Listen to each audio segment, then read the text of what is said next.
Film की शुरुआत होती है और हमें बताया जाता है कि चाइना के माउंटेन्स के अंदर बहुत सालों पहले कुछ फॉसिल्स पाए गए, यानी कि जानवरों के बहुत पुराने जीवाश्म। और उनके बारे में इन्वेस्टिगेट करने के लिए उन्होंने एक टीम बनाई जिसका नाम उन्होंने ब्यूरो 749 रखा। वो लोग जब साइंटिस्ट के साथ उन माउंटेन्स की केव के अंदर गए, वहां पर उन्हें एक ह्यूमनॉइड स्कल मिला, यानी कि वो स्कल इंसान जैसा तो दिख रहा था, लेकिन वो किसी इंसान का स्कल तो नहीं था, क्योंकि उसे देखने पर ऐसा लग रहा था जैसे वो किन्हीं दो लोगों का स्कल हो। वो लोग माउंटेन के अंदर खुदाई करते हैं क्योंकि वो यहाँ पर किसी चीज को ढूंढ रहे थे, और जैसे ही इन लोगों को वहाँ पर किसी बड़े जायंट क्रिएचर का स्कल मिलता है तो वो लोग उस स्कल को बाहर निकालते हैं, जिससे बाहर निकालते ही उस केव के अंदर एक एक्सप्लोजन हो जाता है। इस एक्सप्लोजन की वजह से यहाँ पर बहुत सारी तबाही हो जाती है, जिससे काफी सारी चीजें बर्बाद हो जाती हैं। अब इस इंसिडेंट के बाद साइंटिस्ट टियांग इस केव के अंदर रिसर्च करना चाहते थे, जो कि इतना आसान नहीं होने वाला था। इसीलिए वो इस काम के लिए कुछ सोल्जर्स को चुनते हैं, जिनमें एक इनकी बेटी लियांग पिन भी थी। और साथ ही साथ हम इस टीम में इस मूवी के मेन कैरेक्टर यू भाई को भी देखते हैं। यू भाई और उसके दोस्त के साथ साथ इस टीम में और भी बहुत सारे लोग थे। खैर, अब ये सभी लोग केव के अंदर जाने लगते हैं और आगे बढ़ने पर ये लोग एक ऐसी जगह पर पहुंचते हैं जिसके बारे में माना जाता था कि ये जगह घोस्टली ट्राइब है, यानी कि पहले वहां पर घोस्ट रहा करते थे, लेकिन अब वो घोस्ट का किंगडम यहाँ से खत्म हो चुका था।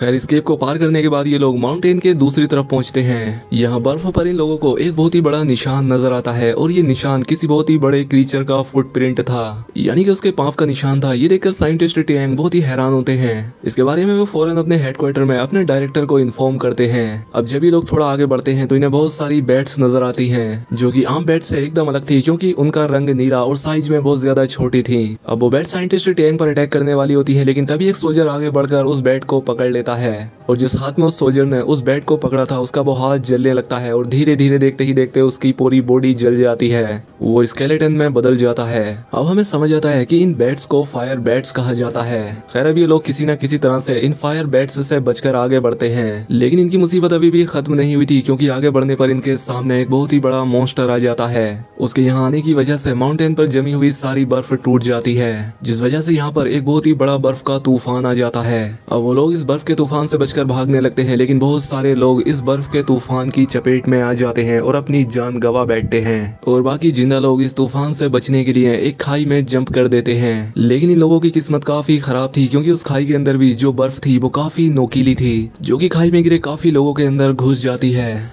जिससे उन लोगों की भी जान चली जाती है। और इसके बाद हम यहीं पर इस मूवी के मेन कैरेक्टर यू भाई और यांग पिन को देखते हैं, जो कि एक रस्सी से अटक जाते हैं, और जैसे ही वो उस खाई के अंदर गिरते हैं तो वो बाकी लोगों की तरह मरते नहीं हैं, बल्कि बर्फ के ही एक पिलर से लटक जाते हैं। लेकिन थोड़ी ही देर में इनकी रस्सी भी टूट जाती है और ये दोनों भी खाई में गिर जाते हैं। इसके बाद हमें थोड़ी देर बाद का सीन दिखाया जाता है, जहाँ पर यू भाई को होश आता है। वो देखता है वो जिंदा बच गया है, और उसके साथ ही यांग पिन भी है, और साथ ही यांग पिन के फादर साइंटिस्ट टियांग के साथ साथ उसका एक दोस्त भी बच गया था। खैर, अब साइंटिस्ट टियांग इन्हें लेकर आगे बढ़ते हैं, और ये लोग एक टावर तक पहुंचते हैं जिसका नाम डीमन टावर था। यहाँ आने पर हमें पता लगता है कि साइंटिस्ट टियांग इस जगह को काफी समय से ढूंढ रहे थे, और मूवी का पूरा रहस्य भी इसी टावर में छिपा हुआ है। वो साइंटिस्ट जैसे ही टावर के सामने रखे हुए कैंडल्स जलाते हैं तो वो टावर भी जलने लगता है, और यहीं पर जहाँ इन्होंने कैंडल्स जलाई थी वहीं से एक बहुत ही बड़ी लाइट वेव भी प्रोड्यूस होती है। और साथ ही साइंटिस्ट अपनी बेटी यांग पिन और यू वाई से कहते हैं कि ये टावर एक बहुत ही लंबे अरसे से बंद है, और ये किसी का इंतजार कर रहा है कि कोई यहाँ आए और उसे खोले, इसीलिए वो इन दोनों से अंदर जाने के लिए कहता है। अब इन दोनों के अंदर जाते ही टावर का ऊपर वाला हिस्सा भी खुलने लगता है, जहाँ से बहुत तेज लाइट अंदर आ रही थी, जैसे इन्होंने सूरज का दरवाजा खोल दिया हो।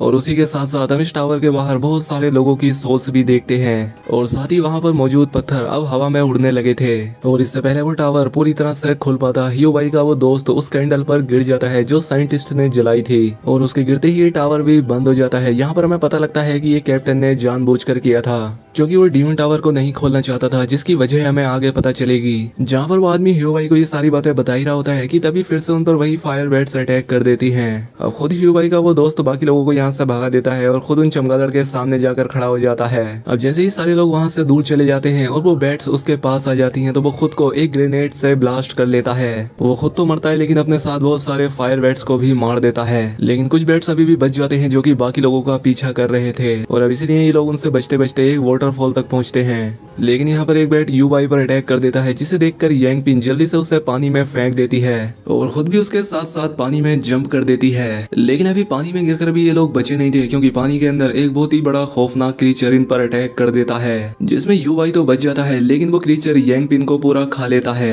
इसके बाद सीन चेंज होता है और हम यू बाई को एक हॉस्पिटल में देखते हैं जहाँ पर उनके टीम ब्यूरो 749 का डायरेक्टर उन्हें बताता है कि हमारी पूरी की पूरी टीम मर गई है सिवाय तुम्हारे, क्योंकि इस हादसे में उसकी दोस्त यांग पिन भी मर गई थी और अब इसलिए वो ये जॉब नहीं करना चाहता था, इसलिए वो यहाँ से जाकर एक लाइब्रेरियन की जॉब ढूंढता है जहाँ पर मिस्टर यांग उसे अपनी लाइब्रेरी में रख लेते हैं। इसके बाद ये डिनर के लिए एक रेस्टोरेंट में जाते हैं जहाँ पर यू बाई को अपने एक बचपन का दोस्त मिलता है और वहीं हमें दूसरी तरफ ब्यूरो 749 को दिखाया जाता है, यानी कि उसी ग्रुप को जिसमें पहले यू बाई काम किया करता था, जहाँ पर उन्हें कॉफिन में यांग पिन मिली थी। लेकिन हैरानी की बात यह थी कि यांग पिन अपनी याददाश्त भूल चुकी थी और दूसरी तरफ हमें यह भी दिखाया जाता है कि यांग पिन के फादर भी अभी जिंदा थे, जो कि इन लोगों को एक्सीडेंट वाली जगह से 1200 मील दूरी पर मिले थे। इसके बाद हमें एक वीरान शहर को दिखाया जाता है जिसे देखने पर ऐसा लग रहा था जैसे यहाँ पहले कभी कोई रहता ही ना हो, क्योंकि इस पूरे शहर पर कुछ अजीब से क्रीचर्स ने अटैक कर दिया था। इसके बाद हम साइंटिस्ट यांग को उनकी टीम के डायरेक्टर से मिलते हुए देखते हैं और यहाँ पर साइंटिस्ट डायरेक्टर को कुछ बता रहे थे